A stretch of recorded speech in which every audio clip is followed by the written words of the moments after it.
Hi students, and welcome to week 13 and welcome to our study of medieval rulers. And so this week we're going to move into studying the 13th century in more detail, and we're going to look at the rulers of Germany, the rulers of France, the rulers of Spain, and the rulers of England again. So it's going to be kind of similar survey to what we've done a couple of times this semester already when we looked at the barbarian kingdoms, and now moving ahead when we look at the kingdoms in the 12th century and how we're looking at the kingdoms in the 13th century. So first we turn to the Holy Roman Emperor. The Holy Roman Emperor who was crowned by Innocent III. And this is the Emperor Frederick II. Frederick II is a polarizing figure even to this day, someone who locked horns with the papacy, someone who in the end probably contributed to the fall of the Germanic Empire of Otto the Great and the fragmentation of modern-day Germany. As part of the Peace of Venice, which was agreed with the papacy, Frederick Barbarossa's son, Henry VII, married the female heir to the Norman kingdom of Sicily. Remember, the Normans have taken over Sicily and have a kingdom here, but there's only a female heir, and so the son of the emperor is going to marry the Queen of Sicily. And this is important because it means that there's the prospect of these two kingdoms being united, the wealth of Sicily and the land and the prestige of the Germanic Empire. And Henry, who marries the Norman princess, continues the pattern of his father of ignoring Germany and focusing on Sicily and Italy. And Sicily and the Italian cities, these are areas that have become much more wealthy because of trade. Sicily is a Norman kingdom, and kind of like England, which is another Norman kingdom, you have a history of centralized authority there. And so Henry is much more powerful as king of Sicily than he is as emperor. Remember that the lands of the Germanic Empire are lands that are held by the dukes because of their family, not because of their service to the ruler. And so the emperor governs by consent, whereas in Sicily, he governs by his office. Henry comes to dominate Italy, but he dies in 1197. His son, Frederick, was crowned king of Sicily, aged 3. Frederick is going to grow up in Sicily, and he's going to be very happy, or he's going to be most at home in Sicily for the rest of his life. This is a kingdom that is very wealthy. It's a kingdom that, by the standards of the time, is very sophisticated and very multicultural. Remember, we talked about how there's Greek influence there, there's an Arab influence there, there's a Norman influence there. This sort of culture is definitely what's going to appeal most to Frederick throughout his life. So he's most at home in Sicily. The next year, however, his mother dies, and so now at the age of 4, Frederick is an orphan, and Innocent III is his guardian. From his upbringing in Sicily, Frederick is going to develop an interest in a broad range of cultures. He's going to be able to speak Latin, German, Hebrew, Arabic, and Italian. He's going to keep a menagerie of exotic animals. But Innocent is determined to prevent Frederick from governing Germany and Sicily. Why is this the case? Why is this Innocent's goal? It's Innocent's goal because for Innocent III, that is, who's a product of the Reform period, for Germany and Italy and Sicily to be governed by the same ruler would make one secular ruler really powerful and able to influence the papacy and influence the church. And so Innocent wants to prevent this from happening. In 1215, however, Innocent agrees to crown Frederick the emperor because his preferred candidate for emperor has been killed. And so Frederick has successfully become Germanic emperor and ruler of Sicily. He's managed to keep this united Italian and German empire across all of Central Europe united together. And this is, of course, cause a great worry for Innocent. Innocent agrees in the end to crown Frederick as the emperor on the understanding that Frederick will lead the new crusade that's been proposed by the Fourth Lateran Council. Remember, that was one of the chief goals of the council, was to organize the newest and the best and the most detailed crusade. However, Frederick delays his departure. And the Fifth Crusade, the crusade organized as a result of the Fourth Lateran Council, fails. And some of the failure for this crusade is laid at Frederick's door. In the end, Frederick agrees to lead another crusade, but again he delays, and in the end is excommunicated. In the end, the popes say, okay, took this vow to God that you would go on crusade, you haven't gone on crusade, therefore you're not someone who's fit to be a Christian emperor, the Holy Germanic Emperor, the Holy Roman Emperor.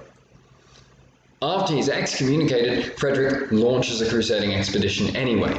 Now, because he's excommunicated, because he's doing this only at a time when it suits him, so this is different from a lot of the motivations of your typical crusader, who, remember, is going on crusade as an act of penance. Frederick is doing this really as an act of self-aggrandizement for his own glory. And so his crusade is condemned.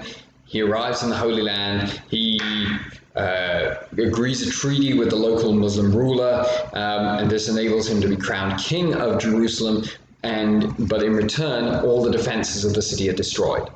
And so the result of Frederick's crusade is not the people went on crusade in order to have their sins forgiven and go to heaven. It's not that the Holy Land is recovered for Christianity.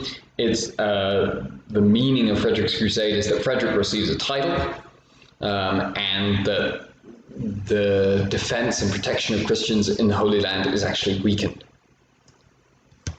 Frederick returns to Italy to fight against the papacy. Remember, if you're a ruler and you're declared excommunicate, it legitimates or even encourages your subjects to rise up against you. So that's what's happening in Italy. And so Frederick returns to fight against the papacy. And the papacy are now trying to encourage different individuals to rebel against Frederick or to replace Frederick as king of Sicily. Frederick hires Muslim mercenaries to fight for him against the papacy. Now you can imagine this is horrifying to people of the day. You have someone who's supposed to be the heir of Charlemagne, and he's hiring the enemies of the Christian faith to fight against the papacy. That's certainly pretty shocking. We can understand how that's pretty shocking. At the same time, from Frederick's perspective, what else was he supposed to do? As an excommunicate, he could not rely on anyone to fight with him, any Christian soldier. And so this is the main reason that he turns to Muslim allies and Muslim mercenaries.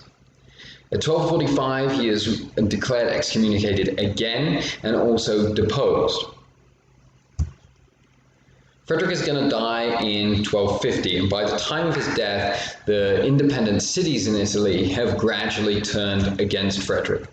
And so after his death in 1250, the Germanic Empire, the Empire of Otto the Great, entered a period of decline. Frederick had set up a modern centralized government in Sicily based on written law and a centralized bureaucracy. However, in Germany, centralized power basically disintegrates. The local nobles become increasingly powerful, and it becomes increasingly impossible for the rulers of Germany, the emperor or the king of this region, to control them. And kings aren't allowed to build castles, they can't levy taxes on their vassals' land, sorry about that, and they are not allowed to levy extra taxes on their vassals. They're not allowed to control who receives the property. They have very little control over their vassals. And so the legacy of Frederick is that he's seen as someone who failed in the important duties of a medieval king, leading the Crusades, following the leadership of the papacy. But we can also see how he's someone who's dealt a very difficult hand. He's an orphan. He's in a situation where he's not really going to have peace unless he gives up one of his kingdoms. He ends up in this confusing situation with the Crusade. He ends up in this confusing situation with the papacy. The result, or the legacy of Frederick's rule, is that Germany will become a loose confederation of states rather than an empire. You're not going to see a Germanic nation develop until much later than, let's say, the nations of France and England. After Frederick's son dies young, his half-brother Manfred seizes the kingdom of Sicily, but both he and Conradin, who is the son of Conrad, are defeated by the French prince Charles of Anjou. Charles of Anjou, who had been invited to take up the crown by the papacy. And so the papacy has defeated the Germanic Empire. We've talked throughout this course about how there's a tension between the Germanic Empire, the heirs to Charlemagne, and the popes. Are they supposed to lead medieval European civilization together? Are they supposed to? Is one supposed to be superior to the other? The legacy of Frederick II's reign is that it's going to be the papacy that leads medieval Christendom. At the same time, this war has also damaged the papacy's authority as well. And we're not going to see that as much in this course, but if you take Renaissance and Reformation with me next semester or in a couple of years' time, you'll see that this conflict, even though the papacy has come out ahead, even though their allies, the French kings and queens, remember I said that this alliance between the French, the rulers of the Franks and the papacy, really important for understanding medieval Europe. Even though that's been successful, and one of the members of this French royal family, Charles of Anjou, has become the ruler of Sicily and has replaced the heirs of the Germanic Empire, in the end this is going to be a bad situation for the papacy as well. But for the moment, what's been reiterated is that papal leadership is more important, more successful, more authoritative than the Germanic Empire, which is going to disintegrate into a number of different states. I'm going to talk about France and the other medieval kingdoms in the next video.